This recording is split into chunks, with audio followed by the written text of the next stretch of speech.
வணக்கம். நான் இன்றைக்கு உங்களுக்கு ஒரு ஈஸியான முறையில் பிரியாணி எப்படி சிக்கன் பிரியாணி எப்படி செய்கிறேன்னு செய்து காட்ட போகிறேன். அதுக்கு நான் என்னோட கப்பில் இந்த கப்பிலிருந்து 3 கப்பு பசுபதி அரிசி எடுக்கிறேன்னா 3 கப்பு தானே போட்டு நான் செய்ய போகிறேன். கொஞ்சமாக தான் செய்ய போகிறேன். 2வது கப்பு, இது 3வது கப்பு போடுறேன். ஓகே, 3 கப் அரிசி பசுபதி அரிசி போட்டு நான் இன்றைக்கு உங்களுக்கு பிரியாணி செய்ய போகிறேன். பிகினர் கூட செய்யலாம், நல்ல சுலபமான வழி இப்படி செய்யலாம் பிரியாணி. ஒரு நாளைக்கு நீங்களும் செய்து பாருங்கோவா. இதை நாங்கள் இப்போ இந்த அரிசியை கழுவணும், கழுவி போட்டு தண்ணி ஊற்றி ஊற வைக்கணுமா. ஓகே, இப்போ நாங்கள் இந்த அரிசியை கழுவிட்டோம். இதுக்குள்ள 3 கப் அரிசிக்கு 2 கப்பு தண்ணி ஊற்றி வையுங்கோவா, ஊற வையுங்கோ. அரை மணித்தியாலம் ஊறணும், 30 மினிட்ஸாக இது ஊறட்டும். அதுக்கு நாங்கள் சிக்கனை ரெடி பண்ணுவோம். இப்போ பாருங்கோ, பிரியாணிக்கு நாங்கள் அரிசி ஊற வச்சுனாங்களோ, இப்போ நான் சிக்கன் ரெடி பண்ணிட்டேன். இது பாருங்கோ, க்ளீன் பண்ணி வச்சுக்கேன். ரம்ஸ்டிக்கு அதை விட சிக்கன் பீஸுகளும் போட்டிருக்கிறேன்னா, ரம்ஸ்டிக்கும் போட்டு 4 ரம்ஸ்டிக்கும் அதோட சிக்கன் பீஸுகளும் போட்டிருக்கிறேன்னா. இதுக்குள்ளே இப்போ நாங்கள் கொஞ்சம் சாமான் போட்டு மிக்ஸ் பண்ணோம். இதுக்குள்ளே நாங்கள் கொஞ்சம் உப்பு போட போகிறோம். கொஞ்சமாக போடுங்கோ, உப்பு போடுறோம். அதோட கொஞ்சம் மஞ்சத்தூள் போட போகிறோம். ஓகே, அதோட ஒரு பாதி எலுமிச்சம்பழம் விட போகிறேன். அடுத்த பாதி நான் பிரியாணிக்குள்ளே விடுறதுக்கு எனக்கு வேணுமா, ஒரு எலுமிச்சம்பழம் வேணும் உங்களுக்கு இந்த பிரியாணி செய்கிறதுக்கு. இப்போ நான் பாதி எலுமிச்சம்பழம் விட போகிறேன். பாருங்க, இல்லை விதை இருக்கிறதால நான் கையை அப்படி பிடிச்சி கொண்டு இப்படி புளிய போகிறேன்னா, இப்படி புளிஞ்சிங்கண்டா கையில் அந்த விதி எல்லாம் வந்துடும். பார்த்தீங்களா,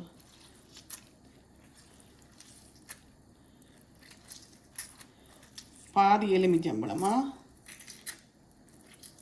கணக்க விடாதேங்கோ. ஒரு எலுமிச்சம்பழம் போதும் உங்களுக்கு பிரியாணிக்கு. இப்போ இதை நாங்கள் மிக்ஸ் பண்ண போகிறோமா. இப்போ நாங்கள் இதை மிக்ஸ் பண்ணிவிட்டு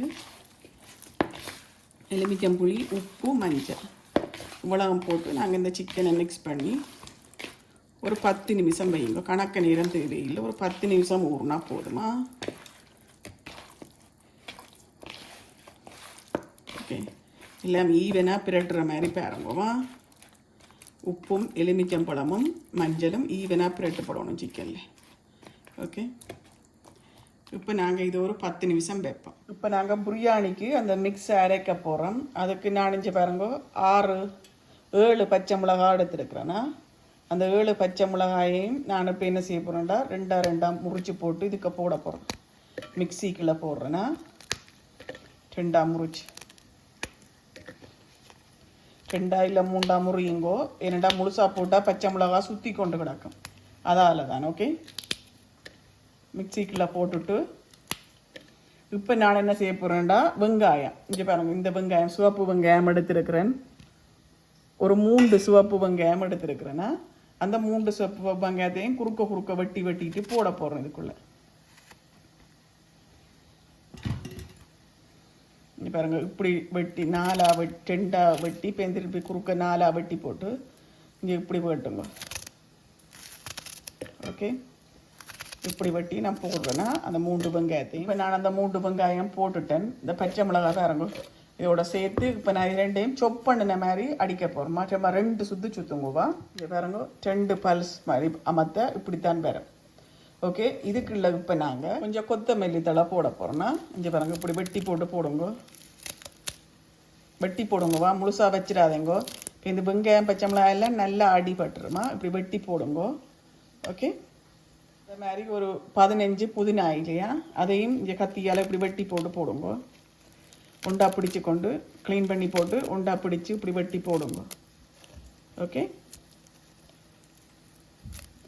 இப்போ நாங்கள் மல்லி இலையும் போட்டோம், புதினா இலையும் போட்டோம். இதை இன்னும் ஒரு பல்ஸ் போடும்போது சொப் பண்ணி கொண்டு வரும். இப்போ பாருங்கோ, திரும்ப அதையும் சொப் பண்ணிட்டோம். பார்த்தீங்களோ, இது இப்படியே சொப் பண்ண இருக்க நாங்கள் பிரியாணிக்கு தாளிக்க வலிக்கிடுவோம். ஓகே, இப்போ நாங்கள் பிரியாணி செய்கிறதுக்கு அடுப்பில் சட்டி வச்சுருக்கிறேன்னா, ஒரு அகலமான நான்ஸ்டிக் சட்டி தான் நான் வச்சுருக்கிறேன். நான் 3 கப்பு அரிசியில் நான் செய்கிறேன், எனக்கு இந்த சட்டி போதுமா. நான் இப்போ இதுக்குள்ளே இதை சட்டியை அடுப்பில் வச்சு கீட்டு ஏறட்டும் சட்டி. இப்போ நாங்கள் பிரியாணிக்கு தாளிக்கிறதுக்கு கொஞ்சம் எண்ணெய் விடுவோமா, கொஞ்சமாக விடுங்க எண்ணெயை. இப்போ அந்த எண்ணெய் கொஞ்சம் கொதிச்சு கொண்டு வரட்டும். இப்போ எண்ணெய் கொதிச்சு கொண்டு வருது. இதுக்குள்ள ஒரு 3 பட்டை பீஸு, 2 அன்னாசிப்பூ, ஒரு 5 ஏலக்காய், அதோட ஒரு 5 கிராம்பு, மற்றது இந்த பிரியாணி இல்லையா இவ்வளத்தையும் போட்டு லைட்டாக அந்த எண்ணெயில் நாங்கள் பொரிய விடுவோம். லைட்டாக நல்லா கருகிற மாதிரி பொரிய விட்டுறாதீங்க, லைட்டாக பொரிய விடுவோம்.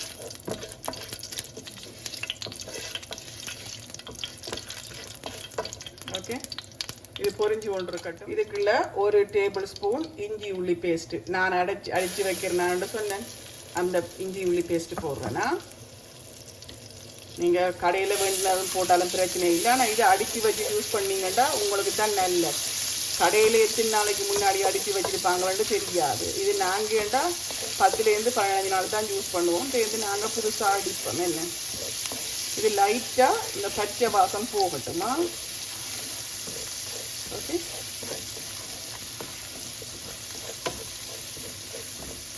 நல்லா இதோட மட்டும் இல்லை, லைட்டாக பச்சை வாசம் போனாச்சு. இப்போ இஞ்சி உள்ளிட்ட பச்சை வாசம் போயிட்டுது. இப்போ நாங்கள் அந்த அடித்து வச்ச மிக்சியில் அதை போட போகிறோமா? வெங்காயம், பச்சை மிளகா, அது சேர்ந்து இது கொத்தமல்லி தழை, புதினா எல்லாம் அடித்து வச்சோம். அதை இதுக்குள்ளே போட்டு அப்படியே இந்த எண்ணெயில் தாளிக்கணுமா? இதை இப்போ இந்த எண்ணெயில் அப்படியே பொரிய விடுங்க. ஓகே, இது குயிக்காக நீங்கள் செய்யலாம் இந்த பிரியாணி. அதுக்கு தான் நான் இப்படி செய்து காட்டுறேன். நல்லா டேஸ்ட்டாகவும் இருக்குமா? இது நல்லா பொரியட்டும். இதை இப்போ நாங்கள் மூடி விடுவோம். இதை நாங்கள் இப்போ மூடி விட்டு பொரிய விடுவோமா? ஓகே, இது கொஞ்சம் பொரியட்டும், இந்த கொஞ்சம் பச்சை வாசம் போகட்டும். நாங்கள் இதை மூடி விட்டுருக்கோம். இப்போ அந்த சோஸு பாருங்கோ எப்படி வந்திருக்கண்டு. நாங்கள் மூடி விட்டது அந்த சைட் எல்லாம் இதண்டு ஒரு மாதிரி கீழே எல்லாம் லைட்டாக அடி பிடிக்கிறது பார்த்துக்கோங்க. ஒரு 3 மினிட்ஸ் தானே, கூட விட்டுறாதீங்க, நல்லா அடி பிடிக்க போடும். லைட்டான பொன்னிறமாக வர்ற மாதிரி தான் இருக்கணுமா கொஞ்சம். ஓகே, இப்போ இதுக்குள்ள நான் தக்காளி பழம் 2 வெட்டி வச்சுருக்கேன். ஒரு கணக்கான தக்காளி பழம் அதை போடுறேன்னா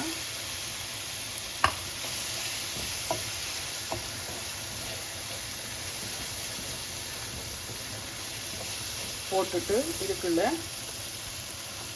கொஞ்சம் உப்பு போடுறேன். ஏன்னா அந்த அரிசிக்கெல்லாம் சேர்ந்த அளவு வேணுமல்லோ. அரிசிக்கு சிக்கனுக்கு நாங்கள் ஆல்ரெடி போட்டு நாங்கள் ரெட்டி வச்சிருக்கிறோம். இது இப்போ அரிசி அதெல்லாம் சேர்ந்து வேண்ட அளவுக்கு உப்பு வேணுமா? அதோட 1 டேபிள் ஸ்பூன் பிரியாணி பவுடர் போடுறேன். இது நான் மேக் பண்ணி வச்சுருந்த பிரியாணி பவுடரா. நீங்கள் பிரியாணி பவுடர் உங்கள்கிட்ட என்ன பிரியாணி பவுடர் இருக்கோ போடலாம். இல்லை நீங்கள் என்னோட சேனலில் போய் பார்த்தீங்கன்னா நான் இந்த பிரியாணி பவுடர் எப்படி மேக் பண்ணியிருக்கிறேன்ட்டு நான் கொடுத்துருக்குறேன், போட்டிருக்கிறேன். நான் அதையும் நீங்கள் பார்த்து எடுக்கலாமா? பார்த்து எடுத்து நீங்கள் பிரியாணி பவுடர் செய்யலாம். ஓகே, இப்போ நாங்கள் திரும்ப மூடி விடுவோம். மினிட்ஸில் திறந்து பாருங்கோ. இங்கே பார்த்தீங்களோ தக்காளி பழம் எப்படி உறிஞ்சி கொண்டு வருது, சோளெல்லாம் உறிஞ்சி கொண்டு வருது. சோஸாக போகும். இப்போ நாங்கள் இதுக்குள்ளே நாங்கள் அந்த சிக்கன் நாங்கள் மேரினேட் பண்ணி வச்சுருந்தோம். ஒரு 3/4 கிலோ சிக்கன் அதை இதுக்கு போடுறோமா?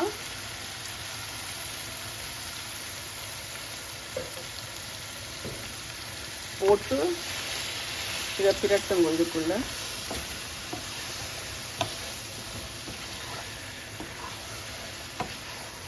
நல்லா பிரட்டுங்க. இதை இப்போ பிரட்டி போட்டு இதுக்குள்ள நாங்கள் ஒரு 3/4 கப்பு தயிர் விடுறோமா? அதோட அந்த பாதி எலுமிச்சம்பழமா அதை புழிஞ்சு விடுறேன். நான் சொன்னேன் அந்த பாதி எலுமிச்சம்பழம் வைக்கிறேன்ட்டு. ஒரு பாதி இல்லை சிக்கனில் போட்டு பிறந்தாங்க. அடுத்த பாதி எலுமிச்சம்பழத்தை புழிஞ்சு விடுறேன்னா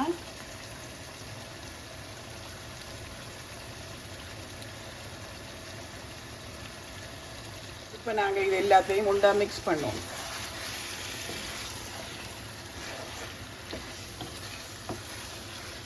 இது ஒன்றா மிக்ஸ் பண்ணி இந்த தயிர், எலுமிச்சம்பழம், இந்த சோஸுகள் எல்லாம் சேர்ந்து உண்டா இந்த சிக்கன் கொஞ்சம் அவியணுமா. அதுக்கு இப்போ மூடி விட்டு அவிய விட போகிறோம். அதுக்கு நாங்கள் இதுக்கு கொஞ்சம் தண்ணியும் விடணும். ஓகே, நான் இப்போ இதுக்குள்ளே தண்ணி விட போகிறேன். இதுக்குள்ளே நான் இப்போ 1 கப்பு தண்ணி விடுறேன்னா விட்டுட்டு இதை வடிவாக இறுக்கி மூடி விட போகிறோம். ஓகே, இது நல்லா கொதிச்சு அவியட்டும். ஒரு 5 to 10 minutes அவியணுமா. இப்போ ஒரு 7 நிமிஷத்தில் நாங்கள் திறந்து பார்க்குறோம்.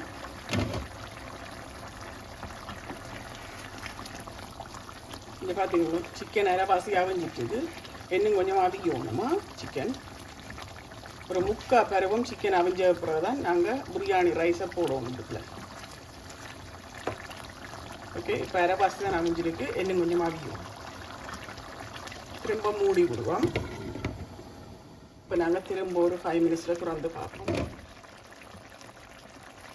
இப்போ பாருங்க சிக்கன் 3/4 வாசி அவிஞ்சிட்டு. உங்களுக்கு தெரியும் இஞ்சி வரும். இது அமர்த்தினீங்கன்னா தெரியும் பிஞ்சு வரும் சிக்கன். இங்கே பாருங்க, இங்கே லைட்டாக இதில் நிற்கிது. ஆனால் இங்கே பாருங்க, இங்கே பார்த்தீங்களா 3/4 பருவம் வெந்துட்டுது சிக்கனை. இப்போ நாங்கள் இதுக்குள்ளே அந்த அரை மணத்தியால் ஊற வச்சோம். நாங்கள் பாஸ்மதி அரிசி ஊற வச்சு நாங்கள் ஞாபகம் இருக்கோம். அந்த அரிசியை கொண்டு வந்து அதுக்கு மிச்சமாக இருக்கிற தண்ணியை வடித்து போட்டு தான் நாங்கள் இதுக்குள்ளே போடணுமா. இப்போ நாங்கள் அந்த அரிசியை தண்ணியை வடித்து போட்டு இதுக்கு போடுறோம். ஓகே, இந்த 3 கப்பு பாஸ்மதி அரிசி நாங்கள் ஊற வச்சோம். அரை மணத்தியால் ஊறிட்டுது. இப்போ நாங்கள் இதுக்குள்ளே இதை போடுவோம்.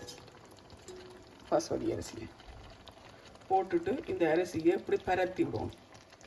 ஓகே, ஒரு இடமா குவியலாக போடாதேங்கோ, பரத்தி விட்டுட்டு இப்போ நாங்கள் இதுக்கு தேவையான தண்ணி விட போகிறோமா. நாங்கள் இப்போ 3 கப் அரிசிக்கு நாங்கள் இப்போ 6 கப்பு தண்ணி விடணும். ஆனால் நாங்கள் 1 கப்பு ஆல்ரெடி நாங்கள் சிக்கனுக்குள்ளே விட்டுட்டோம். ஏன் அதோட சிக்கன் அவிஞ்சு 1 கப்பு வந்துருக்கு தண்ணி. அப்போ நாங்கள் 2 கப்பை ஸ்கிப் பண்ணணும். 1 கப்பு நாங்கள் சிக்கனுக்கு விட்டுட்டோம். அதோட 1 கப்பு தண்ணி சிக்கனில் வருமா. அதோட நாங்கள் இப்போ 4 கப்பு விட போகிறோமா தண்ணி.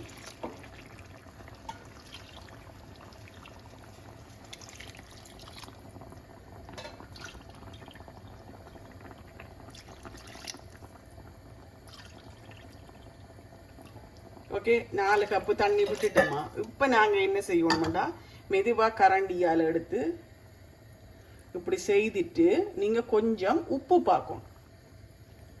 உரைப்பெல்லாம் ஓகேயா இருக்கும். ஆனால் உப்பு கொஞ்சம் நீங்கள் பார்க்கணும். நாங்கள் சிக்கன்லேயும் உப்பு போட்டிருக்கிறோம். அப்போது தாளிக்கையும் போட்டு நாங்கள் அரிசிக்கு சேர்த்து தான் போட்டு நாங்கள். ஆனால் இருந்தாலும் நீங்கள் ஒருக்கா பாருங்கோவா.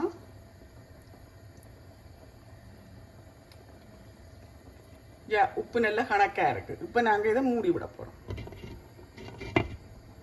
இப்போ பிரியாணி கொதிச்சு கொண்டிருக்கு. பார்த்தீங்களோ கொதிச்சு கொண்டிருக்கு. நீங்கள் கரண்டி வச்சு கிண்டாதீங்கோவா. இப்படி மெதுவாக தாண்டுங்கோ. இங்கே குக்கரில் போடுறத விட நல்ல உறுதியாக வருமா இது. திரும்ப நாங்கள் இப்போ மூடி விடுவோம். இப்போ பாருங்க, நாங்கள் பிரியாணியை திறந்து பார்ப்போம். இங்கே பார்த்தீங்களா திறந்து பார்க்க உங்களுக்கு தெரியும். தண்ணி எல்லாம் பற்றி ஒரு கொஞ்சம் மிஞ்சி பாருங்க. இப்படி புள்ளியாக வந்து விட்டுருக்கோம். அப்படி தண்ணி இப்படி இருக்கேக்க அடுப்பை நல்லா சிம்மில் வையுங்கோவா. நல்லா சிம்மில் வச்சுட்டு மல்லித்தழை போடுங்கோ. எக்காரணம் கொண்டும் பிரியாணியை கிண்டி போடாதேங்கோ, அரிசி உடைஞ்சி போடும். ஓகே, மல்லித்தழை போட்டுட்டு அடுப்பு சிம்மிலேயே இருக்க திரும்ப மூடிட்டு நீங்கள் ஒரு 10 minutes அப்படியே விடணுமா. சிம்மிலான் விடணும். அடுப்பு கூட்டி விட்டுறாதேங்கோ, பிரியாணி எரிஞ்சு போடும். ஓகே, நான் சொன்ன பதம் உங்களுக்கு தெரியுமில்ல. இந்த இதில் தண்ணி பத்தி இருக்கும். ஆனால் கொஞ்சம் கொஞ்சமாக புழுண்டு வந்து கொண்டு இருக்கும். அப்படி இருக்கேக்கா நீங்கள் மல்லித்தலையை போட்டு சிம்மில் வைக்கணுமா. 10 நிமிஷத்தால் அடுப்பை நிப்பாட்டு. சிம்மில் இந்த அடுப்பை நிப்பாட்டுங்கோ. நிப்பாட்டிட்டு நல்ல அகலமான கரண்டி ஒன்று வச்சு இப்படி சைட்டில் இருந்து இப்படி செய்யுங்க. இங்கே பார்த்தீங்களோ எப்படி வந்திருக்கண்டு பிரியாணி. குக்கர் இல்லாமல் நான்ஸ்டிக் டவாவிலேயே செய்யலாம். பார்த்தீங்களா இங்கே பார்த்தீங்களா இப்படி வந்திருக்கண்டு பிரியாணி. தனித்தனி சோறாக வந்திருக்கு. பார்த்தீங்களா கிண்டக்கூடாது. இப்படி வச்சு வச்சு இப்படி இப்படி எடுங்கோ.